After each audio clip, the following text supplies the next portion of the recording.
Selamat pagi, apa kabar pemirsa TVR Parlemen dimanapun Anda berada. Berjumpa lagi dalam program TVR 09 bersama saya Umam Hidayat dan juga rekan saya. Tentu saja bersama saya Angga Naktarini dan dalam 30 menit ke depan pemirsa kami akan sajikan kepada Anda sejumlah berita nasional khususnya dari sudut pandang DPR RI sebagai referensi Anda dalam memahami dinamika politik, hukum, ekonomi, sosial, dan budaya yang ada di Indonesia. Pemirsa TVR Parlemen, inilah TVR 09 selengkapnya.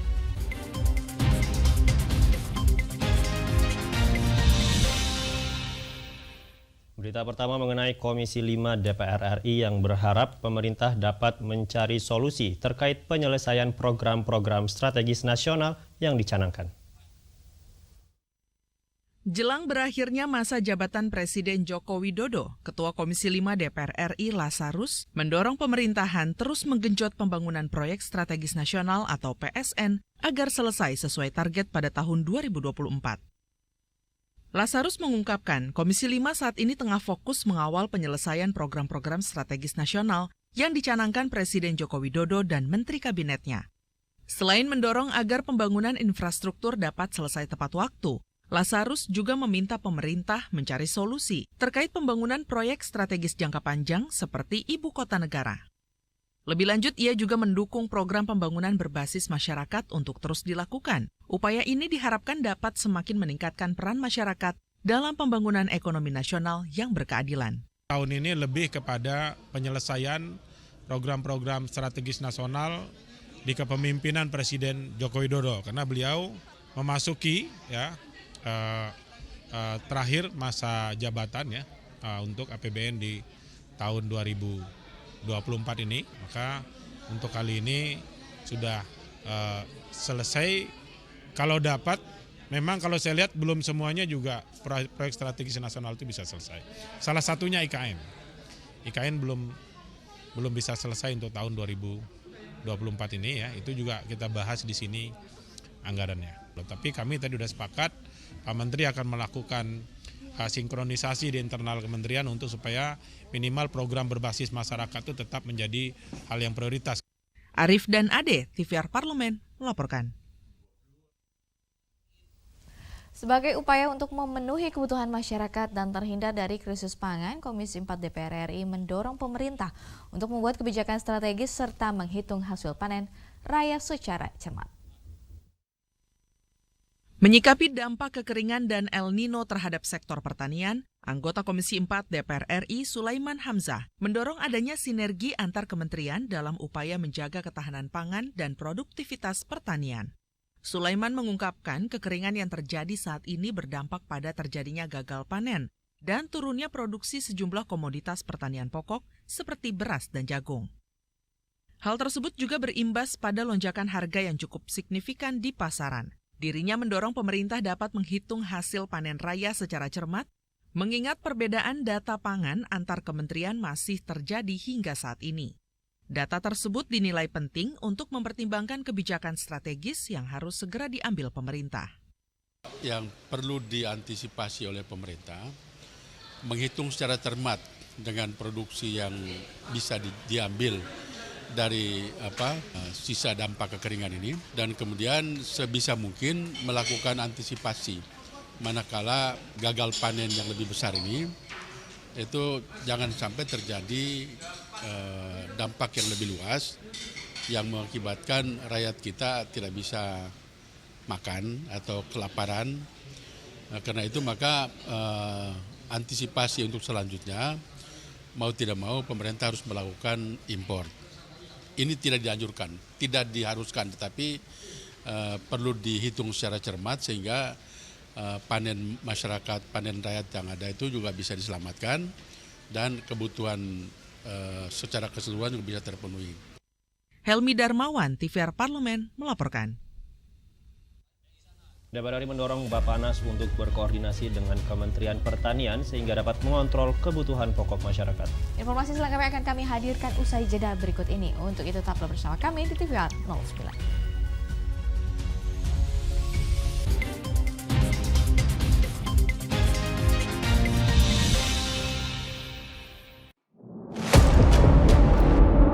Sini ditambang. Konflik yang terjadi Sini tidak mengizinkan. masalah yang tersisihkan menjadi kesenjangan sosial. Ya namanya rakyat kecil gak bisa apa-apa, mau komplain juga gak didengar. Sebab apa? Itu menyangkut isi perut kami semua. Bagaimana memutus keterbatasan untuk didengar? Jadi kalau misalnya masyarakat sudah merasa tidak lagi ada yang memperjuangkan aspirasinya, maka masyarakat memang sangat berhak untuk meminta dewan yang mewakili mereka di parlemen. Kami menyusuri batas-batas peristiwa, mengurai berbagai polemik yang terjadi, meluruhkan suara-suara marginal, menjadi nyata dalam setiap aspirasi, melaksanakan tugasnya sebagai wakil rakyat. Saksikan Aksi Dewan setiap hari Senin dan Rabu pukul 10.30 waktu Indonesia Barat hanya di TVR Parlemen. DPR RI memiliki fungsi diplomasi dalam menjalankan politik luar negeri sesuai dengan pasal 116 Undang-Undang MD3. Kontribusi aktif BKSAP DPR RI memainkan peranan penting dalam memenangkan persaingan global melalui IPU, IPA, IPPF, AIPA, dan PUIK. BKSAP memiliki komitmen yang tinggi dalam krisis kemanusiaan dunia. Fungsi diplomasi dijalankan untuk mendukung upaya pemerintah dalam melaksanakan politik luar negeri.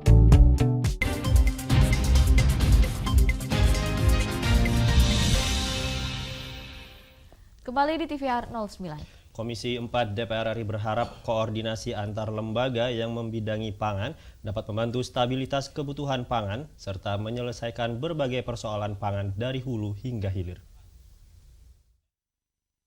Komisi 4 DPR RI mendorong Bappenas untuk terus berkoordinasi dengan Kementerian Pertanian sehingga dapat mengontrol dan mengawasi kebutuhan pokok masyarakat serta dapat mendeteksi permasalahan di bidang pangan lebih awal.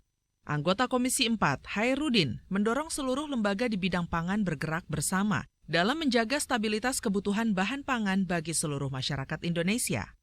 Menurutnya, koordinasi sangat penting dilakukan, mulai dari sektor produksi hingga konsumsi, agar tidak terjadi tumpang tindih kepentingan dan program yang dapat menimbulkan masalah ke depannya. Kita juga mendorong bagaimana seluruh lembaga pangan juga bergerak sama-sama, walaupun tapi tidak boleh overlap. Contoh, Bappenas harus di hilir, tidak boleh di hulu. Kalau urusan nanam itu pertanian. Tapi kalau urusan Bappenas bagaimana positioning kebutuhan masyarakat yang di bidang pangan terkontrol, terawasi, terukur, bahkan tertangani. Anggota Komisi 4, Johan Rosihan, berharap agar koordinasi antar lembaga yang membidangi pangan terus ditingkatkan sehingga dapat menyelesaikan berbagai persoalan pangan dari hulu hingga hilir. Itulah kenapa kemudian kita bersyukur ketika Badan Pangan itu dijadikan mitra Komisi 4. Karenanya ketika kita raker dengan Menteri Pertanian itu sekaligus juga kita mengundangkan Badan Pangan, Kepala Bulog dan sebagainya. Sebentar lagi setelah selesai secara umum nanti kita juga akan tersendiri dengan Badan Pangan. Mudah-mudahan pola koordinasi seperti ini terus kita bisa tingkatkan sehingga persoalan-persoalan dari hilir sampai hilir soal pangan ini bisa kita tangani secara baik. Ferdian dan Dwi, TVR Parlemen melaporkan. Komisi 4 DPR RI berharap penambahan anggaran yang diberikan kepada Kementerian Pertanian dapat menjaga 3 pilar ketahanan pangan, yaitu stok, distribusi, dan akses terhadap hasil pertanian. Dengan dukungan anggaran yang sudah disetujui, Komisi 4 DPR RI meminta Kementerian Pertanian memenuhi seluruh target produksi pangan di Indonesia. Hal itu dibahas dalam rapat kerja Komisi 4 DPR RI bersama Menteri Pertanian, serta Kepala Bappenas dan Perum Bulog. Pada rapat ini, Komisi 4 menyetujui penambahan pagu anggaran Kementerian Pertanian sebesar 76,8 miliar rupiah, sehingga total pagu anggaran tahun 2024 menjadi 14,73 triliun rupiah. Anggota Komisi 4 DPR RI Johan Rosihan menekankan pentingnya penambahan anggaran Kementerian Pertanian untuk menjaga 3 pilar ketahanan pangan, yaitu stok, distribusi, dan akses terhadap hasil pertanian. Dan kita konsen kepada 3 pilar ketahanan pangan itu, yaitu soal stok, yang kedua distribusinya, yang ketiga akses. Gitu. Nah, itu harus diperjelas untuk 3 item ini berapa. Gitu. Nah, sehingga kelangkaan pangan kita bisa kita atasi, dan kemudian yang terakhir kita memastikan bahwa tambahan anggaran untuk pengelolaan pangan itu adalah untuk memenuhi kebutuhan dalam negeri. Sementara anggota Komisi 4, Hairudin, menyoroti upaya pemerintah dalam distribusi subsidi pupuk secara tepat sasaran. Subsidi pupuk seharusnya tersalurkan bagi petani yang benar-benar membutuhkan, khususnya yang memiliki e-kartu tani dan e-alokasi. Termasuk kita mendorong bagaimana sistem distribusi pupuk itu yang e-kartu tani, yang e-alokasi, yang butuh kita sempurnakan. Kita bisa cross-check semua bantuan yang namanya subsidi. Benar nggak? Orang-orang ini yang berhak menerimanya. Dari Senayan, Jakarta, Ferdian dan Dwi, TVR Parlemen melaporkan. Untuk menggenjot produk pangan strategi ikan tilapia yang dinilai dapat menjadi alternatif pangan murah, Komisi 4 DPR RI berkomitmen untuk mendukung adanya pembenahan unit pelaksana teknis budidaya bioflok di Sukabumi. Teknik budidaya ikan dengan sistem bioflok mendapat perhatian khusus dari Komisi 4 DPR RI. Bioflok merupakan sistem budidaya ikan yang mendaur ulang nutrisi limbah sebagai pakan ikan, sehingga kegiatan budidaya lebih mudah dan ekonomis. Dukungan Komisi 4 terhadap budidaya ikan bioflok disampaikan dalam sesi kunjungan kerja ke Sukabumi yang dihadiri pihak Kementerian Kelautan dan Perikanan. Wakil Ketua Komisi 4 DPR RI Budi Setiawan berkomitmen mendukung adanya pembenahan unit pelaksana teknis budidaya bioflok di Sukabumi. Mengingat sarana dan prasarana yang telah dibangun sudah berumur hampir 1 abad. Terlebih, unit pelaksana teknis Sukabumi akan diandalkan untuk menggenjot produk pangan strategis ikan tilapia. Budidaya ikan tilapia diproyeksikan akan menjadi alternatif pangan murah sekaligus bergizi untuk mengentaskan masalah stunting.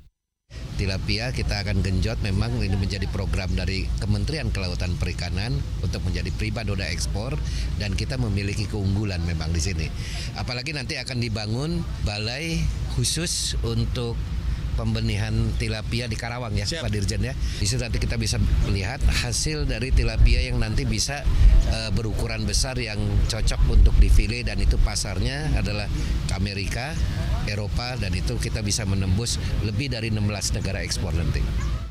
Budidaya bioflok ikan tilapia diharapkan dapat menjadi budaya yang berkembang ke masyarakat luas sehingga dapat memancing multiplier effect untuk aspek hilirisasi, mulai dari pengolahan dan pengemasan produk ikan yang bernilai jual. Dari Sukabumi, Jawa Barat, Alfredo Tahapari, TVR Parlemen melaporkan. Pemberian penyertaan modal negara atau PMN seyogyanya harus sesuai dengan asas peraturan perundang-undangan. Yaitu badan usaha milik negara atau BUMN yang mampu memberi manfaat kepada negara dan masyarakat. Informasinya akan kami hadirkan sesaat lagi pemirsa, untuk tetap bersama kami di TVR 09.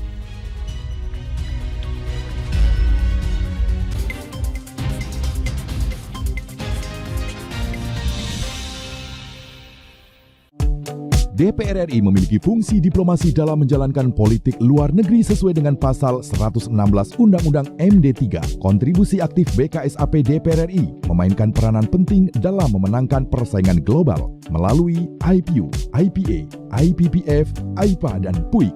BKSAP memiliki komitmen yang tinggi dalam krisis kemanusiaan dunia. Fungsi diplomasi dijalankan untuk mendukung upaya pemerintah dalam melaksanakan politik luar negeri.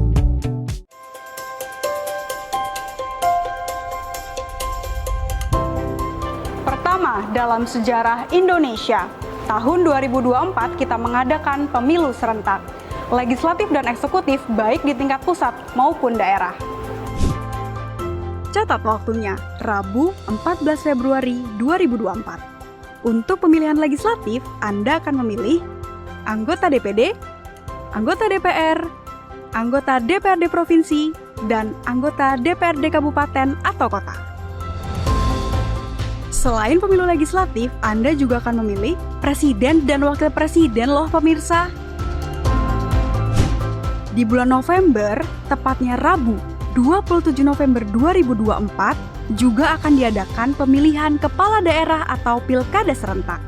Dalam pilkada nanti, Anda akan memilih gubernur dan wakil gubernur, bupati dan wakil bupati, serta wali kota dan wakil wali kota. Nah, pemirsa sudah tahu kan waktunya?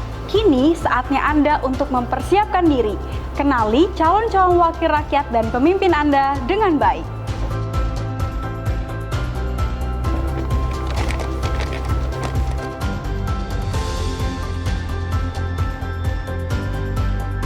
Jangan sampai kesempatan untuk memilih calon wakil rakyat dan pemimpin Anda terlewat begitu saja. Ayo ramaikan Pesta Demokrasi Pemilu 2024 dengan meriah. Demi masa depan bangsa Indonesia.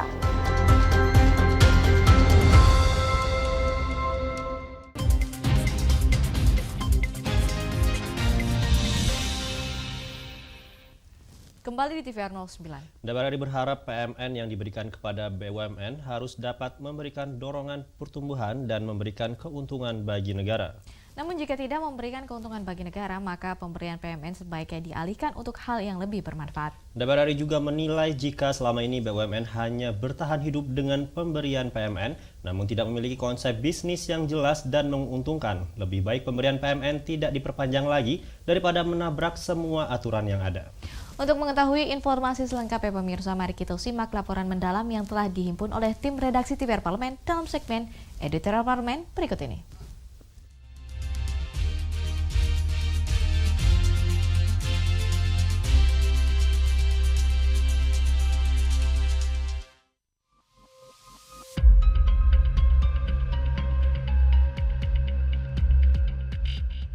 Sejak tahun 2018, pemerintah telah mengalokasikan ratusan triliun rupiah dalam bentuk penyertaan modal negara atau PMN kepada BUMN. Tujuan awal pemberian PMN ini adalah untuk mengembangkan BUMN, memperkuat ekonomi nasional, dan meningkatkan pelayanan publik. Namun, hingga saat ini, pertanyaan yang patut diajukan adalah, mengapa investasi besar ini belum memberikan hasil yang signifikan bagi negara? Setiap tahun pemerintah mengalokasikan anggaran pembiayaan investasi kepada BUMN. Berdasarkan data dari Nota Keuangan, pada tahun 2018, pembiayaan investasi atau PMN kepada BUMN hanya berjumlah 3,6 triliun rupiah. PMN yang digelontorkan terus meningkat setiap tahunnya, hingga mencapai 71 triliun rupiah pada tahun 2021, meski menurun di tahun-tahun berikutnya. Sementara itu, dalam rapat kerja dengan Komisi 11 DPR RI pada September 2023, Menteri Keuangan Sri Mulyani menyampaikan penambahan PMN dalam APBN 2023 dan RAPBN 2024 kepada sejumlah BUMN. Penambahan PMN dalam bentuk tunai sebesar 42,8 triliun rupiah di APBN 2023 diberikan kepada 5 BUMN, yaitu PT Hutama Karya, PT Perusahaan Listrik Negara atau PLN, PT Sarana Multigria Finansial, PT Land Industri, dan Airnav Indonesia.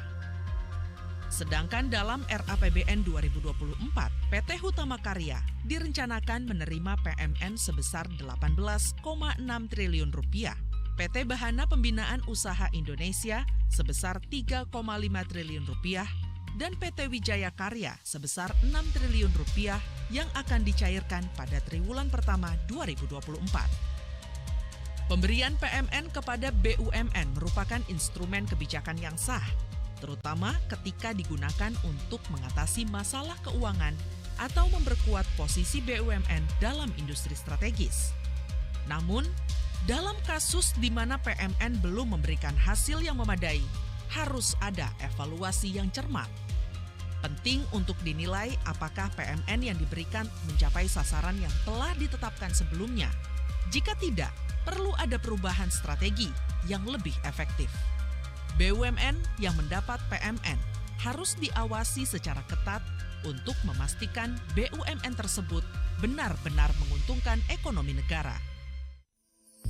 BUMN itu salah satu dalam undang-undang itu adalah memberikan manfaat bagi pemerintah, masyarakat, dan mencari keuntungan. Nah, kalau dia tidak memberikan manfaat, tidak memberikan manfaat, tidak memberikan dorongan pertumbuhan, dan tidak memberikan keuntungan, terus untuk apa kita bertahankan begitu? Tahun ini kita berikan. BUMN juga perlu dikelola secara efisien dan profesional. Masalah tata kelola yang buruk dalam beberapa BUMN dapat menghambat pencapaian tujuan investasi PMN. Perlu ada peningkatan dalam tata kelola perusahaan dan kualitas manajemen. adanya temuan berulang yang biasa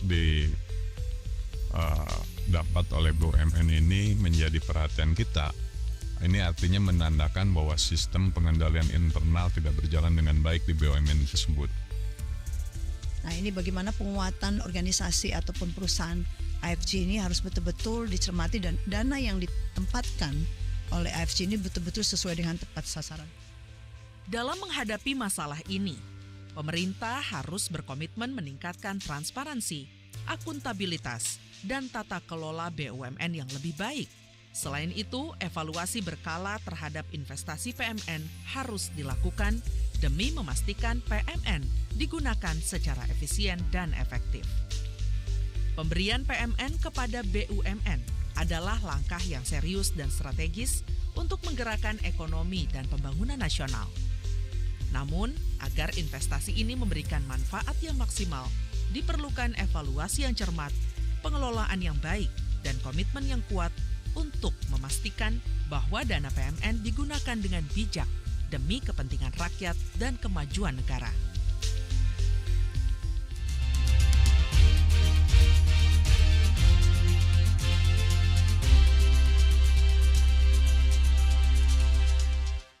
Di Taman Mini Indonesia Indah, kita bisa melihat keberagaman budaya dan alam Nusantara. Dilengkapi dengan anjungan daerah, bangunan dengan arsitektur tradisional, pertunjukan kesenian hingga berbagai macam wahana rekreasi.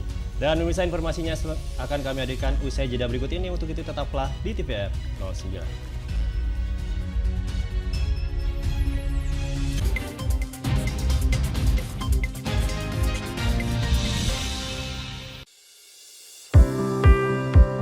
Mengenal tugas dan fungsi DPR RI.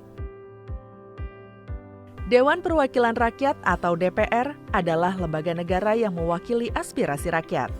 Kehadiran DPR RI merupakan salah satu bukti bahwa Indonesia merupakan negara demokrasi. Sebagai salah satu lembaga perwakilan rakyat, apa saja tugas dan fungsi yang diemban DPR RI?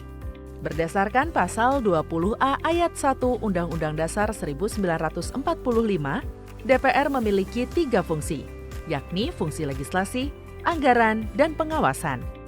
Tugas dan wewenang DPR berbeda untuk setiap fungsinya. Yang pertama, fungsi legislasi.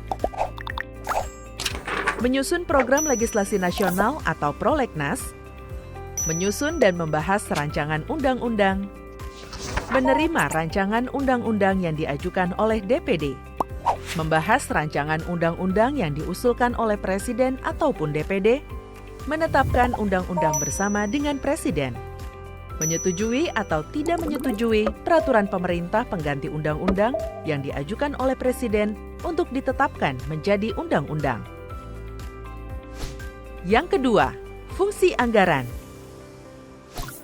Memberikan persetujuan atas rancangan undang-undang tentang APBN yang diajukan oleh Presiden.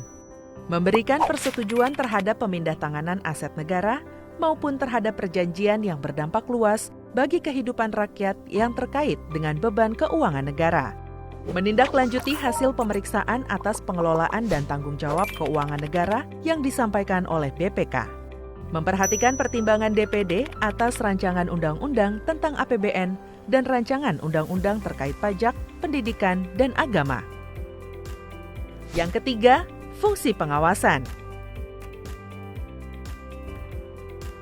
Fungsi pengawasan, DPR bertugas melakukan pengawasan terhadap pelaksanaan undang-undang APBN dan kebijakan pemerintah, serta membahas dan menindaklanjuti hasil pengawasan yang disampaikan oleh DPD. Demikian penjelasan tentang tugas dan fungsi DPR menurut undang-undang. Informasi ini dipersembahkan oleh TV dan Radio Parlemen, Biro Pemberitaan Parlemen, dan Sekretariat Jenderal DPR RI.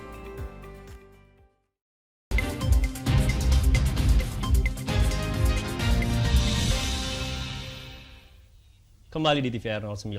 Selain beragam budaya Indonesia yang dapat kita temui di Taman Mini Indonesia Indah, TMI juga memiliki taman burung yang bernama Taman Burung Jagat Satwa Nusantara. Taman burung dengan 218 spesies ini memiliki sejumlah koleksi burung endemik yang mengagumkan seperti burung elang Jawa, burung merak hijau, dan burung undan kacamata. Tanpa berlama-lama pemirsa, mari kita saksikan tayangan seputar budaya Nusantara di Taman Mini Indonesia Indah pada segmen Intips, Informasi dan Tips berikut ini.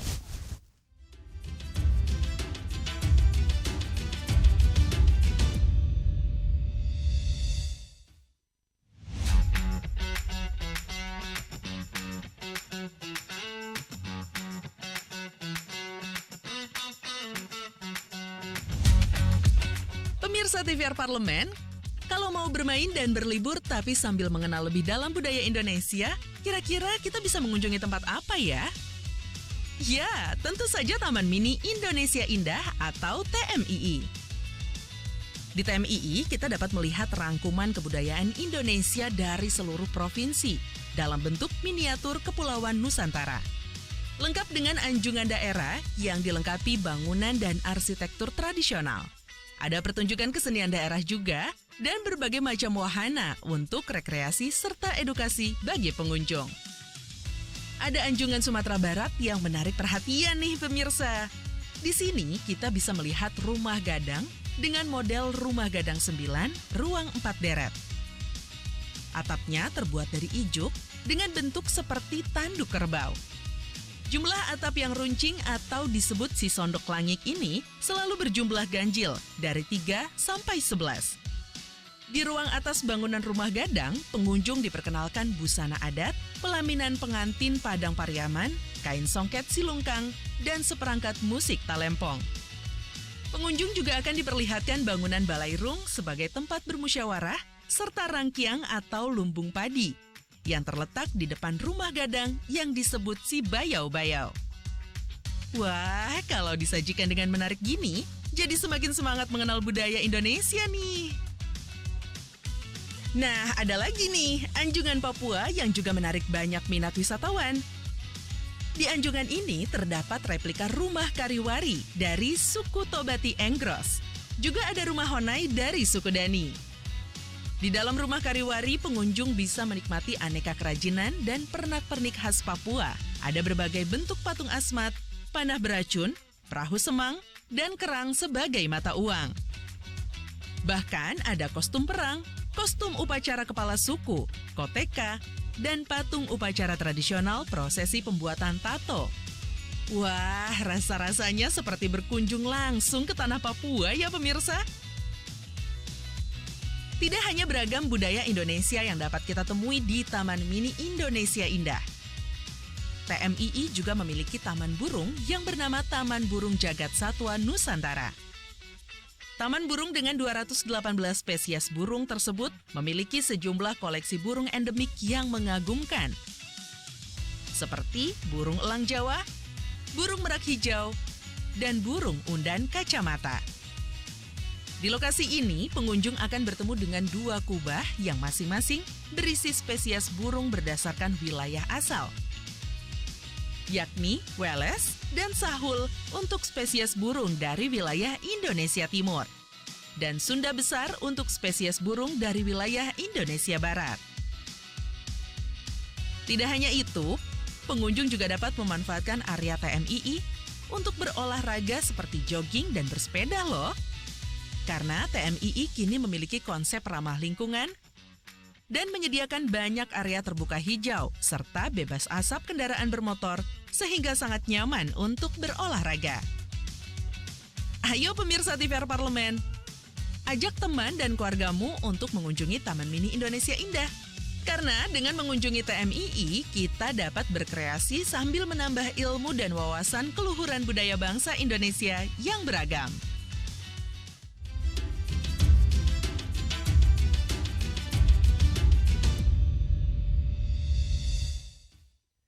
Dan pemirsa, di penghujung acara ini kami informasikan kepada Anda sejumlah agenda DPR RI pada hari ini, Rabu 20 September 2023. Pada pukul 10 waktu Indonesia Barat terdapat rapat panja Komisi 10 DPR RI dengan Dirjen Anggaran Kemenkyu Republik Indonesia, Deputi Pembangunan Manusia, Masyarakat dan juga Kebudayaan Bappenas, Kementerian PPN ataupun Bappenas RI.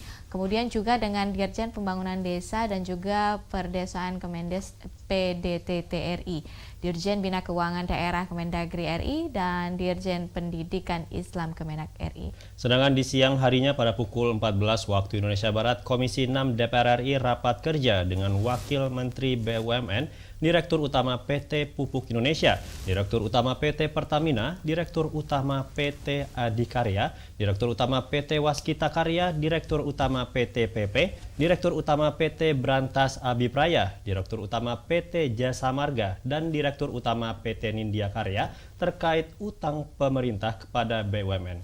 Dan tentunya sejumlah agenda serta program DPR RI lainnya masih dapat Anda saksikan secara langsung di TVR Parlemen melalui kanal utama, kanal komisi, dan juga kanal alat kelengkapan dewan lainnya yang dapat Anda akses di tvr.dpr.go.id. Dan pemirsa TVR Parlemen, demikian TVR 09 edisi pagi ini.